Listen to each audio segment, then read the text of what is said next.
Assalamualaikum warahmatullahi wabarakatuh.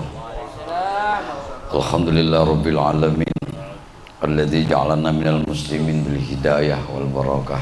Asyhadu an la ilaha illallah wa asyhadu anna Muhammadan abduhu wa rasuluh.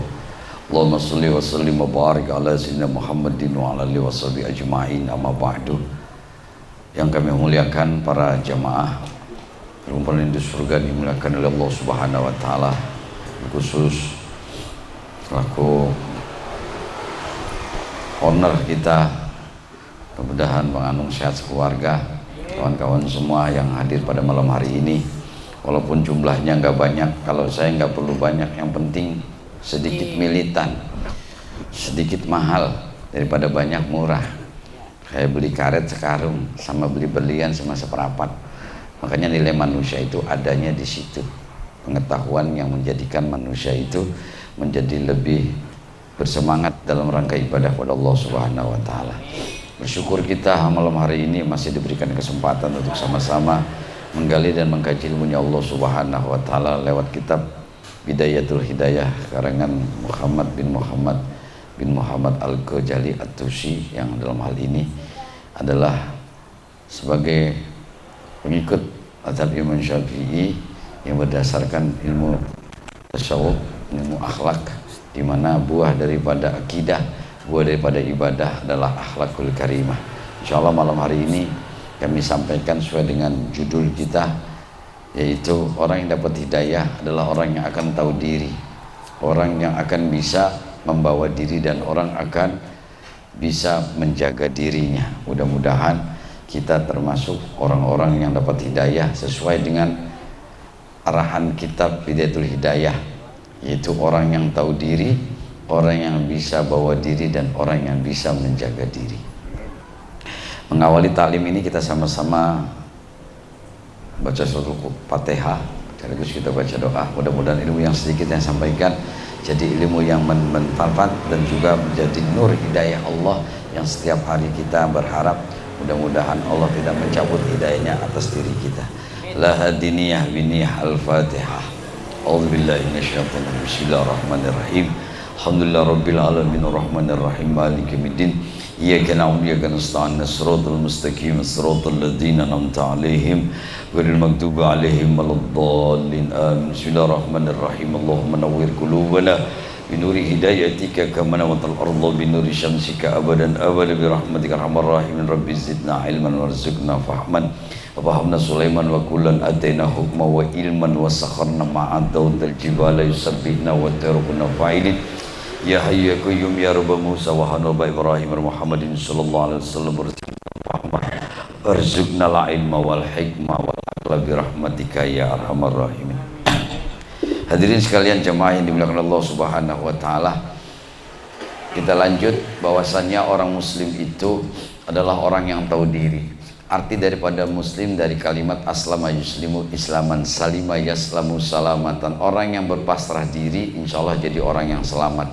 Cirinya orang yang selamat itu adalah orang yang bisa membawa diri, orang yang tahu diri, dan insya Allah orang itu bisa menjaga diri. Petunjuk yang Allah berikan lewat Al-Quran, yang dijabarkan lewat hadis Rasulullah SAW, yang saya bahas, saya ambil dari kitab Bidayatul Hidayah.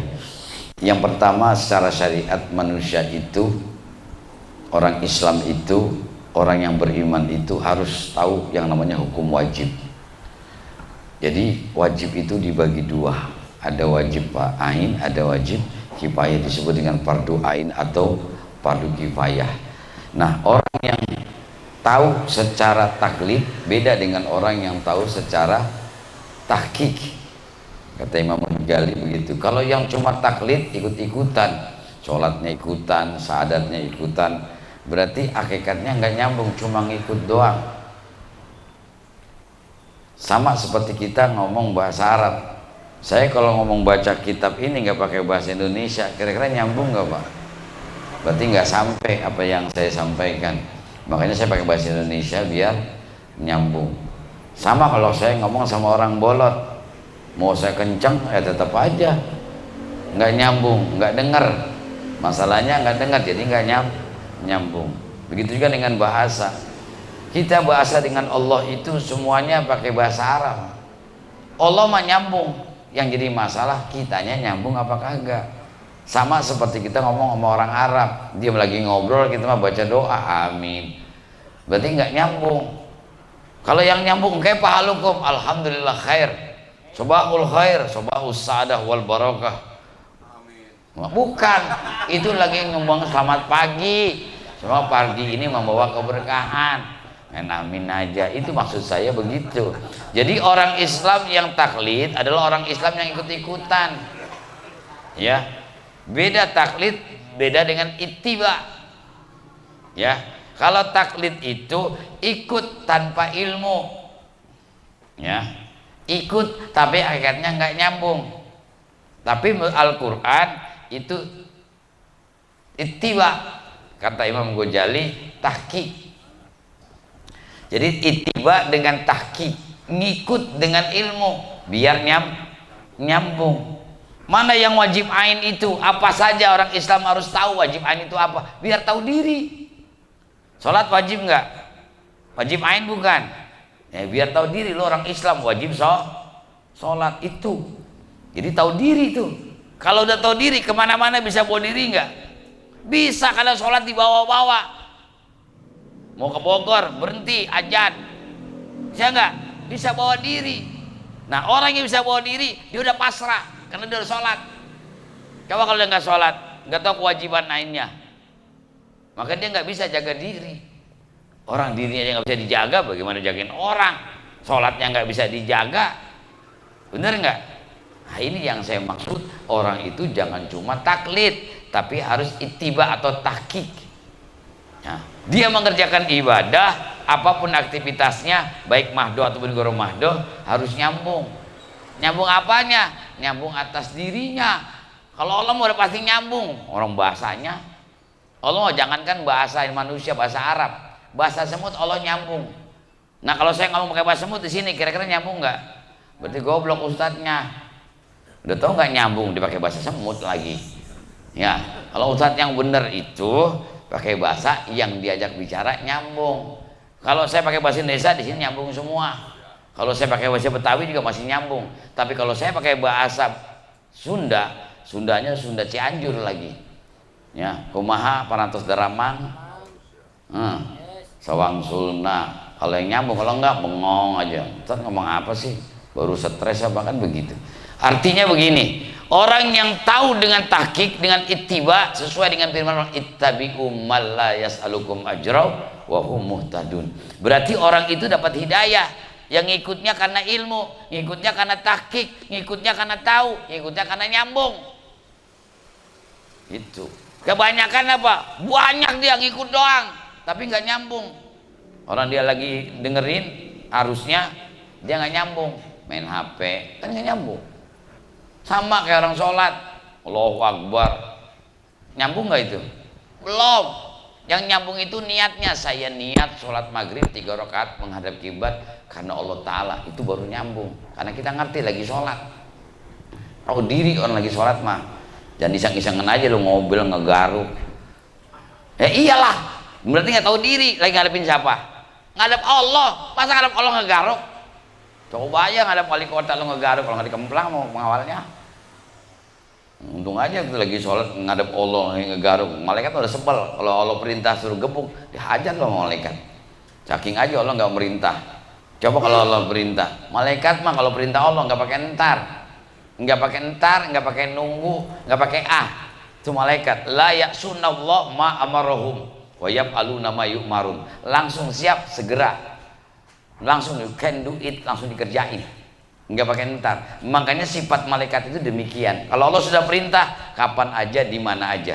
Makanya Allah nggak merintahin ketika orang Islam sholat tapi dia belum paham sholatnya, belum paham atas dirinya, maka Allah memaklumi.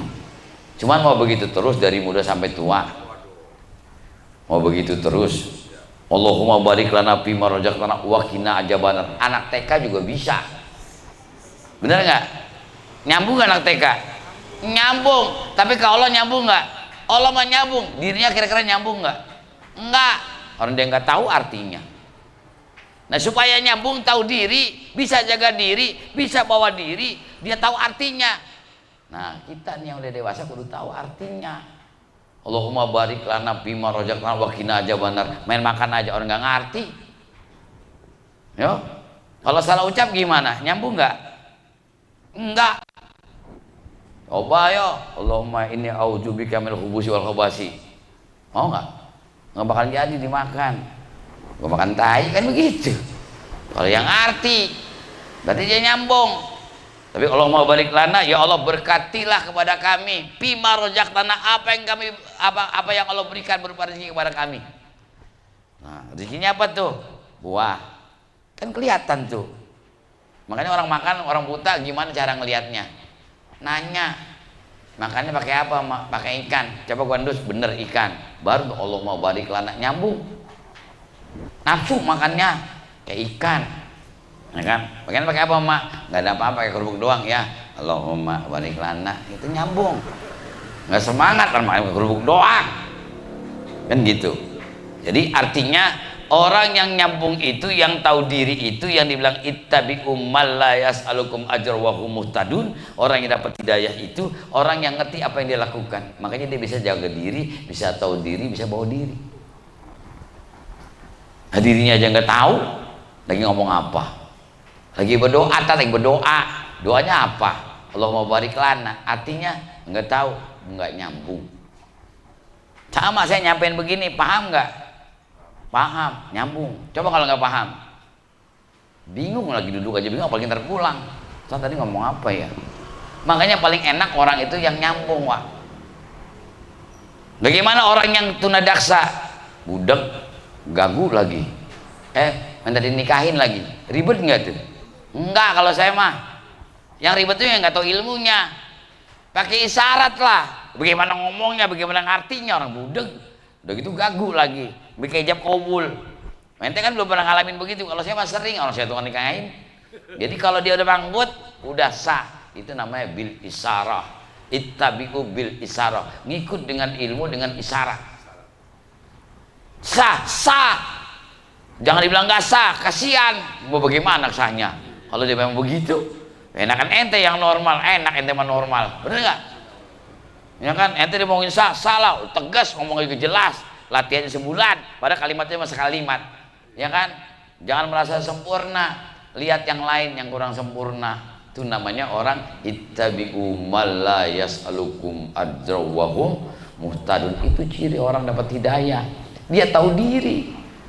Dia boleh bangga dengan dirinya, tapi dia harus tahu diri orang lain, biar dia juga tahu diri, biar dia bersyukur. Alhamdulillah, gue mau biar jelek-jelek masih nggak budeg, jelek-jelek masih bisa ngomong, jelek-jelek masih ada hidungnya walaupun pesek demek kayak gue begini misalnya gitu, tetap bersyukur.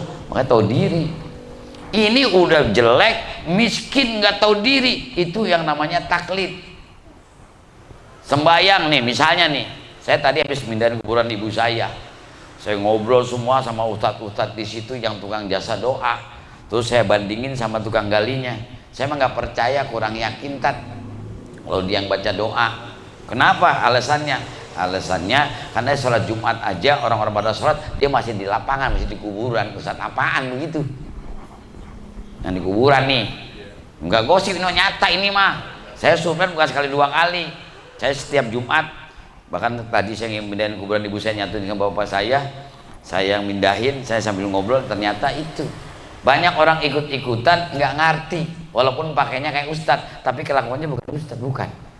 Mendingan pakaian preman aja, udah begitu aja di kuburan. Lu mau baca doa siapa pakai jasa terserah, daripada pakai baju ustadz, pakai sorban Jumatan, orang pada Jumatan dia masih di kuburan masih baca doa, ustadz apaan gitu ya. Ini contoh orang yang nggak tahu diri, orang yang nggak bisa bawa diri, dan orang yang nggak bisa jaga diri karena dia nggak tahu hakikatnya hidayah ya.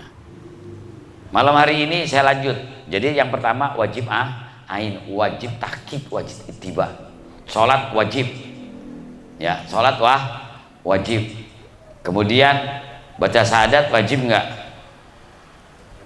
Wajib, orang rukun Islam. Makanya itu salah satunya wajib ain. Ya, wajib ain itu ada di mana? Di rukun Islam dan rukun wajib. Itu orang Islam. Orang Islam nggak tahu rukun Islam bingung nanti. Lu orang Islam apa orang apa sih? Orang rukun Islam aja nggak tahu. Ya, nah mau tahu orang Islam itu beriman, tanya rukun iman itu karena wajib ain itu, semua wajib tahu.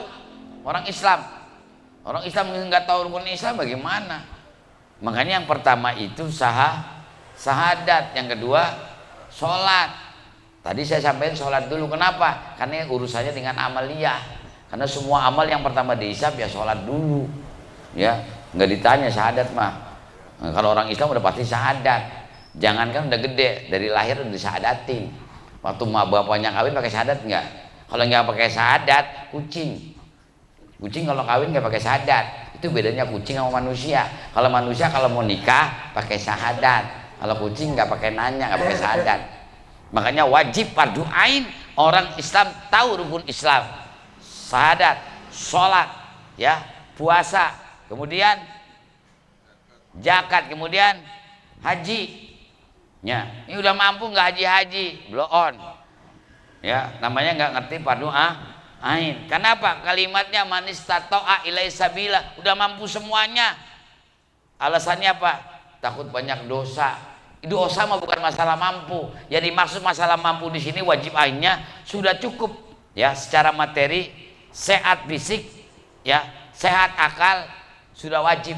Makanya wajib itu wajib ain, wajib dilaksanakan. Jangan ntar nunggu bonus, ntar tahun baru kalau dapat, nunggu bonus lagi nggak jadi.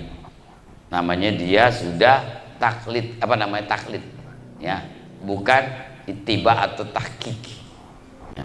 Kalau orang yang tahqiq itu ketika dia mendapat kemampuan dia bersahadat.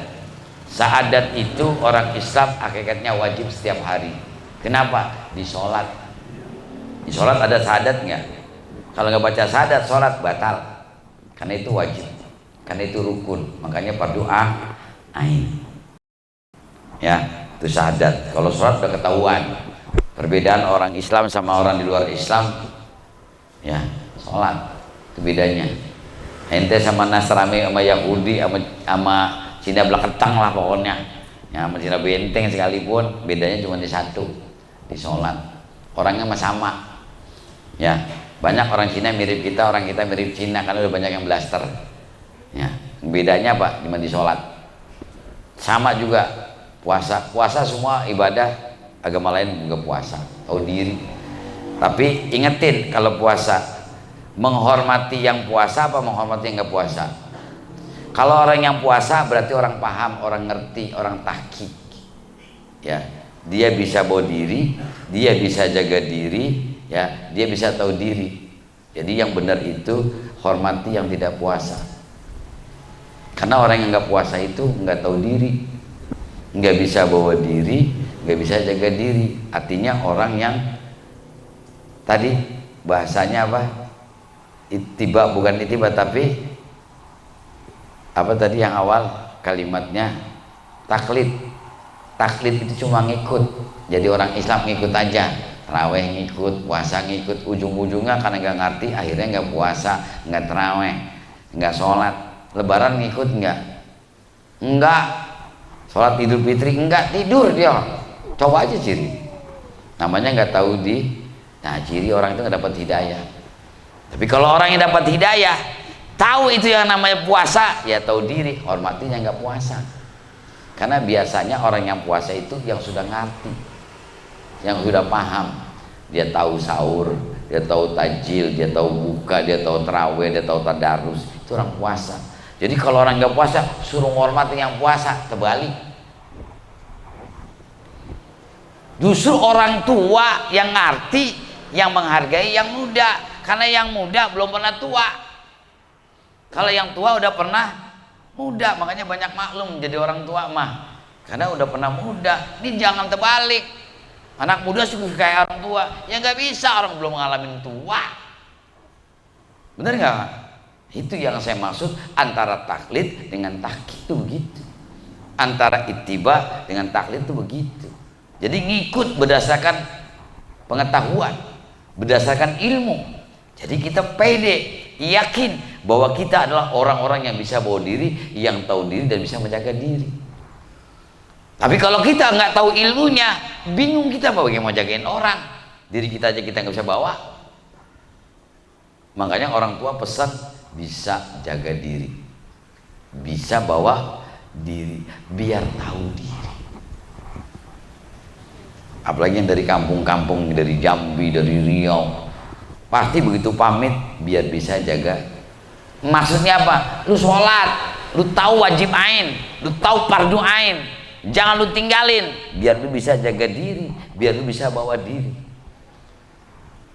Lu dibekalin sama orang tua, ilmu, bekal duit, itu semuanya.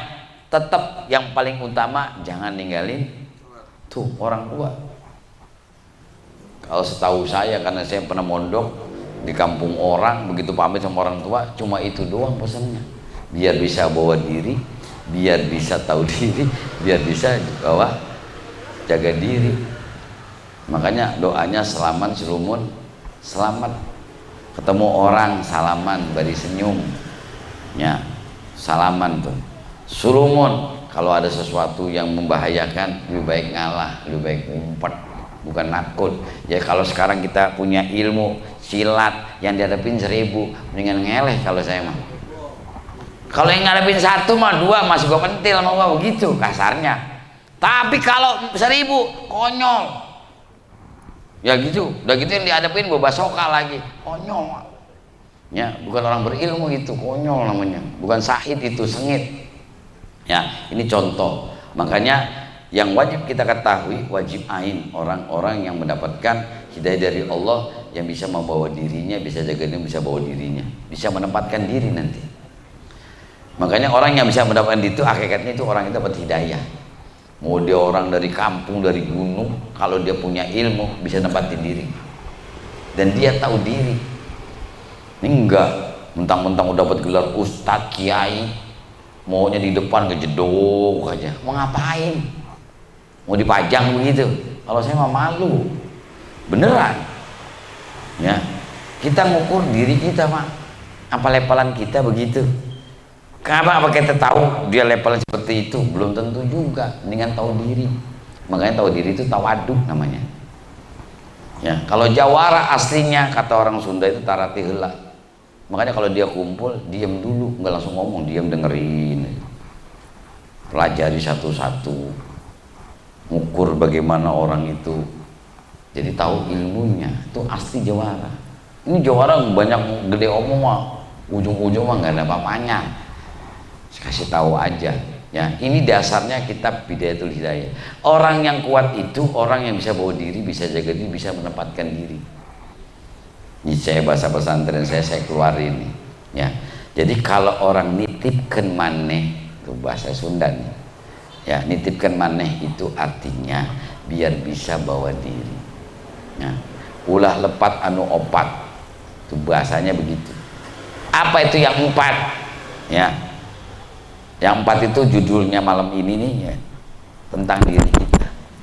Kalau kita bisa jaga diri, ku iman ya, kita bisa bawa diri ku iman. Jadi bisa bawa diri dengan iman, bisa menempatkan diri dengan iman, bisa melaksanakan arti dirinya sendiri dengan iman, baru bisa nempatin diri kapan aja, di mana, sama siapa aja. Itu contohnya siapa? Nabi bisa sama siapa aja, sama anak kecil bisa, sama orang lebih tua bisa, sama yang sejajar bisa. Makanya ada istilah yang tua menghormati yang muda menghormati yang tua menghargai yang muda. Nah, ilmu akhlak ini adanya di tasawuf dalam Islam, ilmu ihsan yang kita berpatokan kepada Hujjatul Islam ya, Imam Ghazali, Abu Hamid Muhammad bin Muhammad Al-Ghazali At-Tusi, lulusnya begitu, lempengnya begitu. Jadi semua ahli tasawuf rujukannya Imam Fatwa Hujjatul Islam. Makanya dasar yang saya sampaikan ini yang kita ketahui adalah dasar wajib ain. Jangan sampai taklid tapi ittiba atau tahqiq. Kita mengikuti sesuatu dengan ilmu, dan ini ilmunya biar kita tahu wajib ain itu seperti itu. Begitu juga dengan rukun iman. Iman kepada Allah itu wajib. Kalau nggak yakin jangan dikerjain. Kalau nggak ikhlas jangan dikerjain, rugi. Serugi-rugi manusia itu kalau nggak yakin, ngapain yakin? Nggak yakin dikerjain, percuma. Apapun kalau nggak yakin nggak usah dikerjain. Kalau nggak ikhlas nggak usah, rugi. Udah rugi tenaga, rugi pikiran, rugi waktu, semuanya nggak dapat apa-apa, ya kan? Udah nggak dapat amplop, udah nggak dapat pujian, nggak dapat apa-apa, dapat pahala juga nggak dapat. Kenapa? Nggak ikhlas. Kalau ikhlas mah walaupun di sini nggak dapat, di sana udah dapat, ntar begitu keluar dapat lagi. Tuh, ciri orang ikhlas mah dapatnya 2 kali lipat minimal, bisa maksimal lebih dari 100 kali lipat. Kalau ikhlasnya itu benar-benar khosil khos. Kalau saya mah nggak ngaku khos, masih jauh ikhlas. Yang tahu ikhlas itu diri kita sendiri. Guru ikhlas nggak ada. Ya, kalau muklis itu orangnya, tapi kalau musola al ikhlas banyak. Iya. Masuk ke al ikhlas, ya begitu pengurus yang ngumumin, ya jamaah sini mah pada pelit, males gue jadi pengurus masjid. Keciri nggak ikhlasnya itu. Kalau nggak gitu mendingan lu usaha jadi pengurus masjid, pulang aja cari musola, cari pengurus masjid yang digaji. Alhamdulillah saya sampai sekarang perpanjang jadi ketua masjid 10 tahun pertama, sekarang 10 tahun kedua di wilayah orang lagi, tapi alhamdulillah semua kegiatan full sekarang. Ada peningkatan sedikit walaupun kasnya nggak banyak, ya modalin buat kas masjid, mudah-mudahan berkah. Saya berusaha, saya hanya usaha sesuai dengan kemampuan saya mampu ngajar, saya mampu buka peternakan, mampu buka batako. Saya juga baru pulang dari kampung seminggu, alhamdulillah masih berjalan batako, masih ada usaha. Yang penting buat sarana dakwah. Alhamdulillah musola jelek-jelek dirapihin, dia rapi. Ya tahun baru orang pada sibuk wisata kemana-mana. Kalau saya wisata ngeliat masjid pada bolong, rumah saya aja nggak keurusan bolong. Yang penting masjid jangan kebocoran. Itu namanya mendahulukan hukum wajib ain. Yang kedua wajib kifayah. Wajib kifayah ini kalau saya kiai, misalnya saya punya anak 5, enggak semuanya saya taruh di pondok, enggak. Ya, ini wajib kifayah begini modelnya. Kalau sudah ada perwakilan seperti sholat jenazah, kita sibuk lagi kerja, ada tangga meninggal, kalau ada yang nyolatin, insya Allah sudah gugur kewajibannya, walaupun kita nggak mengerjakan. Itu wajib kifayah. Ya, yang mandiin, yang ngapain, yang nyolatin sudah ada, yang nguburin sudah ada, itu kita nggak kena kewajiban. Sama, jangan mentang-mentang kiai, anaknya kiai semua. Ya.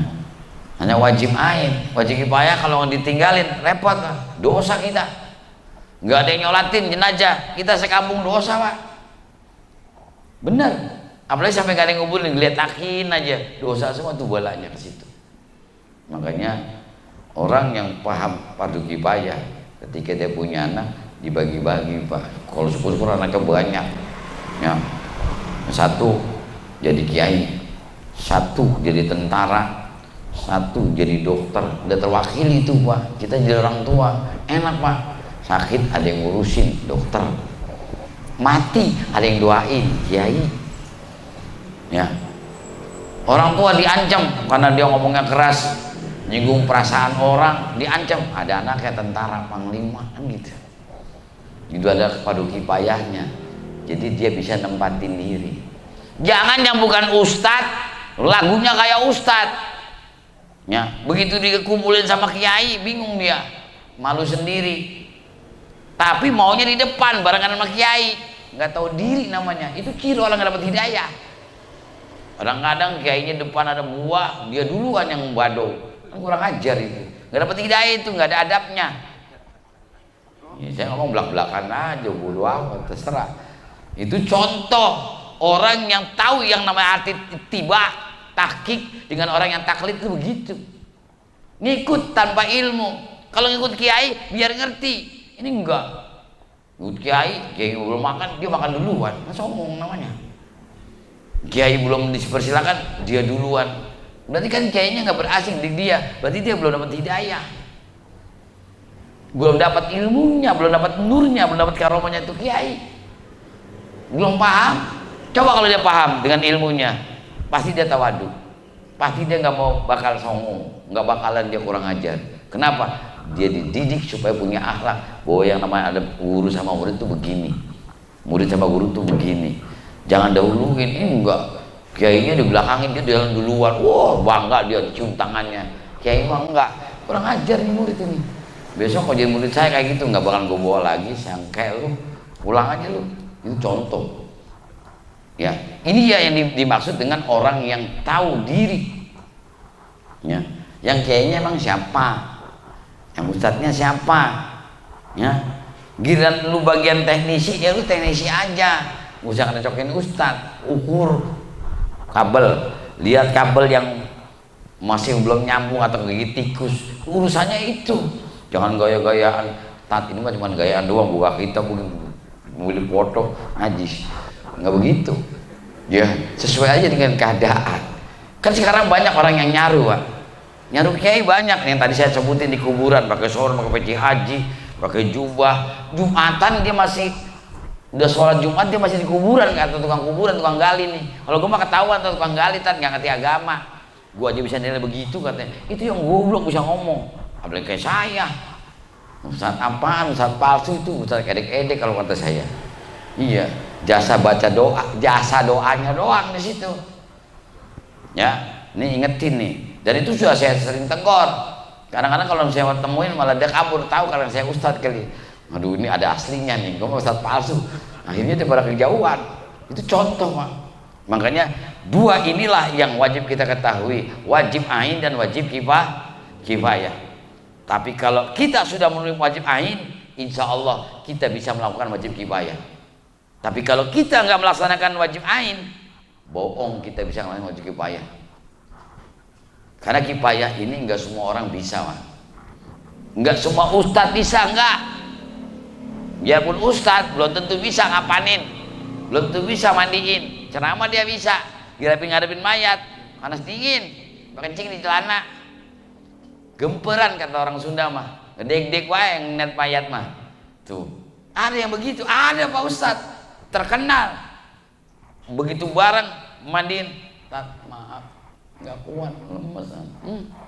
Pura-pura aja lu nggak bisa, lu udah ngomong aja terus terang gitu. Praktekin begitu. Nih cara ngapanin begini. Nggak semua ustadz bisa mah.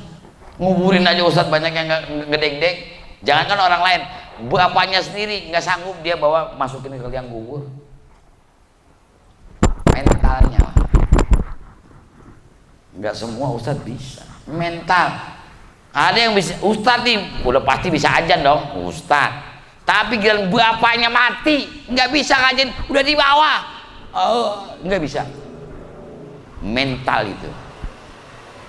Makanya disinilah letak kekuatan hidayah. Kalau orang kuat hidayahnya, insya Allah kuat mentalnya.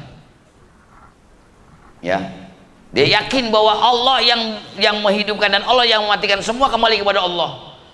Jangankan orang tua, saya juga bakal kayak begitu. Karena begitu masuk ke makam itu kan ada assalamualaikum ahli kubur, antumul muqaddimuna wa ana insyaallahu bikum lahikun. Kalau yang ngerti, salam sejahtera, salam keberkahan, salam keselamatan buat ahli kubur. Ente semua udah duluan, ya. Kapan-kapan saya pasti bakal nyusul. Kan begitu kalimatnya. Udah pasti itu. Makanya nggak usah lah gaya-gayaan. Kalau mau bukan bagiannya jangan dipaksain. Walaupun ustadz, nggak semua ustadz bisa juga. Nggak bisa nempatin diri, nggak bisa bawa diri, bisa lah. Kalau yang dapat hidayah, insya Allah kuat dia, bisa tahu diri. Kapan, di mana bisa jaga diri. Makanya dibilang mati itu di mana aja. Kalau waktunya mati mah mati. Ya, nggak tua, nggak muda, ya, nggak miskin, nggak kaya. Ada waktunya. Orang umur kita cuma 3 hari. Kemarin, hari ini, besok kita nggak tahu. Ya, mudah-mudahan nih 2 kalimat ini jadi ilmu, jadi jalannya hidayah. Jadi kita tahu diri, bisa jaga diri, bisa bawa diri, bisa tahu diri. Itu hidayah. Orang kalau nggak bisa nempatin diri, ciri pasti orang itu nggak ada akhlaknya, pasti orang itu jauh dari hidayah. Kalau orang yang dapat hidayah, insya Allah orang itu tahu diri. Siapa ente? Siapa diri kita? Ya, ustadz bukan, apalagi wali. apalagi ulama, ya jauh, ya kan? Baru diuji 1 bulan gak digaji udah celeng, ya. Orang diuji itu berdasarkan kualitas hidayah. Semakin kencang hidayahnya, semakin kencang ujiannya. Kenapa? Untuk menaikkan derajatnya, itu maksudnya. Jadi jangan ada bilang, oh dia mah enak hidup. Semua orang hidup ini pasti ujian. Makanya hidup ini semuanya belajar sabar. Selama hidup Pak, sabar itu belajar. Hari ini sabar, besok belum tentu, karena ujiannya lebih berat. Hari ini boleh istiqomah, besok belum tentu. Hari ini boleh qanaah, besok belum tentu. Hari ini boleh ikhlas, besok belum tentu. Karena sifatnya manusia itu tagoyar, berubah. 1 menit bisa berubah niatnya, akalnya, karena ada setan di situ. Setan kan kerjanya cuma ngebisikin doang, nggak pernah maksain. Gak usah didengerin, tuh Ustadz lagi stres, bisa aja begitu. Kita mana tahu hati orang, tapi kelihatan juga sih. Ya, dengerinnya nggak serius, kayak mau kayak enggak, mau udah lapar juga kali. Ya, 5 menit lagi. Jadi saya lanjutin nih ya. Jadi sekalian dengan Allah Subhanahu Wa Taala. Kemudian untuk mengetahui orang-orang yang bisa jaga diri adalah orang-orang yang bisa menjaga sholatnya dengan qaidah. Artinya menjaga sholatnya dengan tetap tidak berubah. Emang sholat mah nggak berubah, subuh 2 rakaat, duhur 4 rakaat, asar 4 rakaat, nggak berubah sholat mah. Yang berubah itu semangat hidayah iman kita. Hari ini rajin semangat, begitu ajan ngerjain, besok belum tentu. Makanya supaya daim ini, supaya tetap ini, tetapkan hidayah ini, minta kepada Allah, Rabbana la tuzigh qulubana ba'da idh hadaitana wa hab lana min ladunka rahmatan innaka antal wahhab. Dan itu wajib kita minta. Kalau kita tahu diri, sadar diri bahwa kita orang Islam, jangan sombong. Oh, mentang-mentang udah sholat gak perlu diminta hidayah mah. Hati-hati. Kalau Allah cabut hidayahnya, kalau Allah cabut rahmatnya, suul khotimah. Kenapa? Sombong. Iya, orang gak pernah minta sama Allah, mentang-mentang udah sholat gak pernah berdoa. Makanya orang yang habis sholat langsung jalan itu hati-hati, suul khotimah.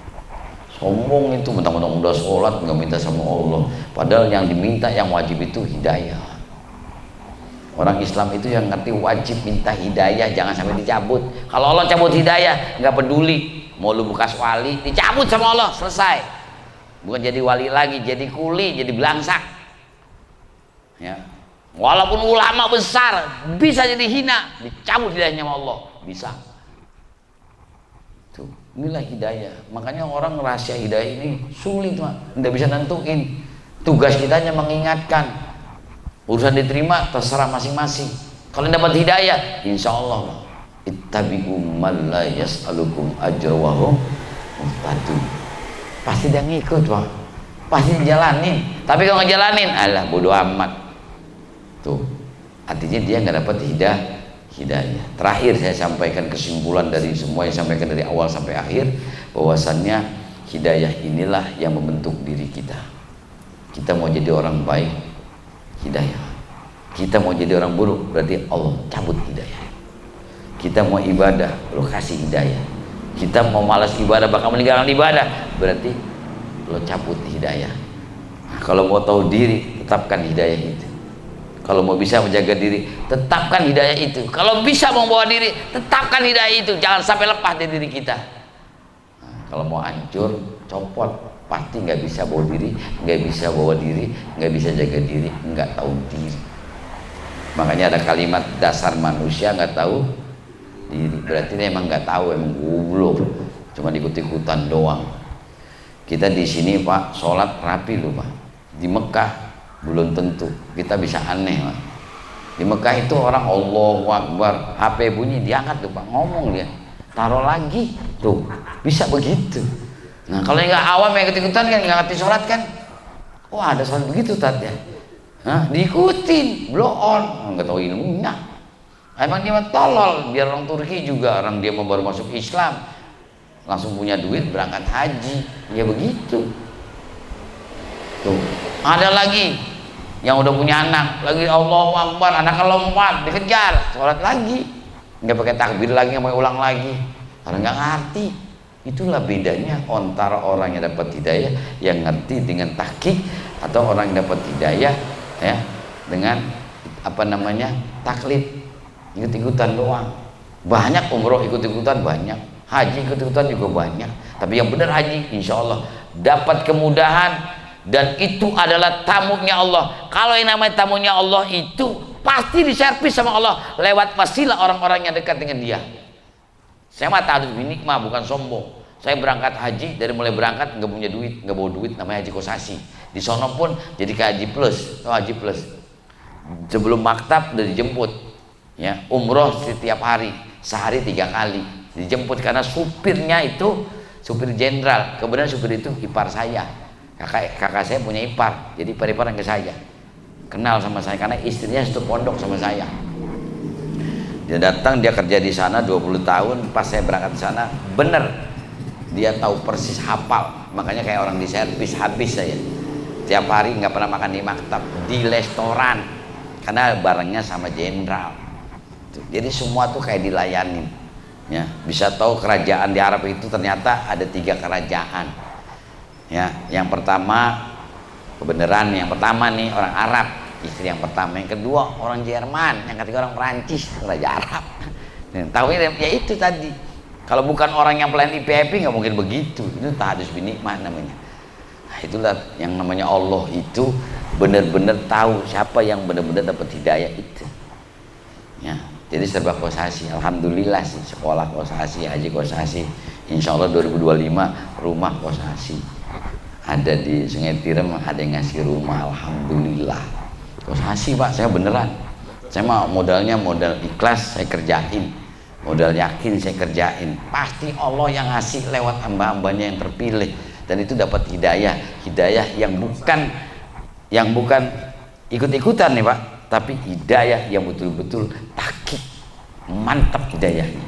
Saya masuk orang Cina, masuk Islam, itulah salah satunya yang ngasih dapat hidayah. Tuh.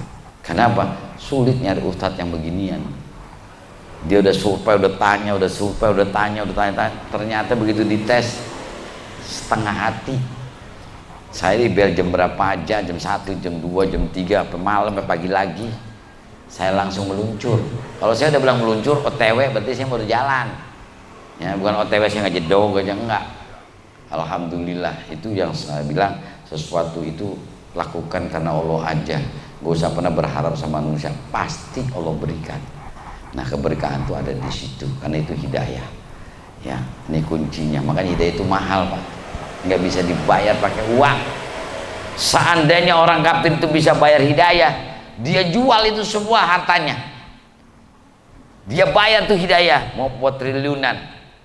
Makanya orang yang maling 300 triliun itu bukan mendapat hidayah lagi, udah laknatullah alaih, nggak dapat hidayah, dicabut hidayah sama Allah. Walaupun dihukum 6 tahun, kalau nggak dapat hidayah, tak hancur. Masih mendingan apa? Maling ayam. 6 tahun maling ayam, bayar beda Pak. 6 tahun maling ayam sama 300 triliun, seimbang nggak? Ya itu yang saya bilang, antara tahqiq dengan ittiba tadi dengan taklid jauh. Disitulah keadilan Allah. Kalau manusia mah nggak ada yang adil, manusia mah mau belajar 2, 1 aja nggak adil, apalagi 2. Ngap. Jangankan kelas NT biasa, kiai aja celeng punya bini 2. Iya, benar. Kiai nggak tanggung-tanggung, kiai kaya, punya perusahaan, tanahnya di mana-mana, tetap nggak seimbang. Tetap aja manusia mah cenderung sama yang muda. Yang tua mah cuma lewat doang. Ya udah begitu aja, sama ingetin diri juga. Ya, manusia selama hidup ujian Mak. Mungkin hari itu ustadz yang lain, mungkin besok saya, bisa jadi. Dunia itu berputar, jangan sombong, semua pasti ngalamin. Dan itu ujiannya masing-masing, sama sebenarnya. Tinggal tahu diri aja, ngukur diri, bisa bawa diri. Mudah-mudahan dapat hidayah ini kita bisa jaga diri, Mas. Karena udah bisa bawa diri, bisa tahu diri. Demikian, terima kasih, mohon maaf. Wallahul muwaffiq ila aqwamit thoriq. Subhanaka bihamdika asyhadu an la ilaha illa anta astaghfiruka wa atubu ilaik. Tutup dengan doa ilal karimantal karim. Bismillahirrahmanirrahim. Alhamdulillah rabbil alamin hamdan yuwafi ni'amahu yukafi mazidah. Ya rabbana lakal hamdu wa lakal syukru wa lakal mulku kama yanbaghi li azimin sultanik. Allahumma shalli ala sayyidina Muhammadil fatih lima ughliqa wal khatim lima sabaqa nasil haqqi bil haqq wal hadi ila siratikal mustaqim wa ala al haqqi wa miqdarihil azim. Salatan tunajjina biha min jamil ahwali wal afat wa taqdilana biha jamil hajat wa tutahhiruna biha min jami'is sayiat wa tarfa'una biha ya Allah indaka 'ala darajat tabalighuna bi aqsal ghayat min jamil khairatil hayati wa ba'dal mamat bi rahmatika arhamar rahimin. Allahumma shalli 'ala nuril anwar wasiril asrar wa triyagil mitahil babil yasar sayyidina Muhammadinil mukhtar wa alihil adhar wa sahbil ahyarana ibdalih. Allahumma salli salatan kamilah wa sallim salaman taman ala sayyidina Muhammadinil ladzi tanhalu bil qad wa tanfariju bil qurbatuk bil hawaij wa tunalu bihi ragaib wa husnul khawatim wa itasqal gumul karim wa alal wa sahbi bi kulam hati wa nafasi min kulli ma'limin. Allahumma taqabbal wa atima qara'nahu minal qur'anil azim wa ma halalna wa sabbahna wa astaghfarna ala sayyidina Muhammadin sallallahu alaihi wasallam hadiyatan wasilah wa rahmatan nadilah wa barakatan samilah ila hadratin nabil mustafa rasulillah sallallahu alaihi wasallam wa ala alihi wa azwaji wa auladi wa dzurriyyati wa ahlil baitil kiram wa zumila hadrati ikhwanil anbiya wal mursalin wal awliya'i was syuhada'i was salihin was sahabati wat tabi'in wal ulama'il amilin wal musannifin al mukhlisin wa jami'il malaikatikal muqarrabin khususan ila aba'ana wa ummahatina wa azdadina wa jaddatina masaikhina wa asatizatina wa liman istama'na hahuna bisababih wali ajlih. Allahumma billahum warhamhum wa'afiyafanhum wa la tahrimna ajrahum wa la tabtina ba'da maghfir lana wa lahum. Allahumma aqdir rahmata wal maghfirata ala ahlil kubur min ahli la ilaha illallah Muhammadur Rasulullah sallallahu alaihi wasallam. Rabbana ighfir lana wa li ikhwana alladhina sabaquna bil iman wa la taj'al fi qulubina ghillal ladzina amanu rabbana innaka ra'ufur rahim. Rabbana al haqqa haqqan warzuqna ittiba'ah wa anal batila batila warzuqna tinabah. Allahumma nas'aluka salamatan fid din wa afiyatan fil jasad wa wajdan bil ilmi wa barakatan fil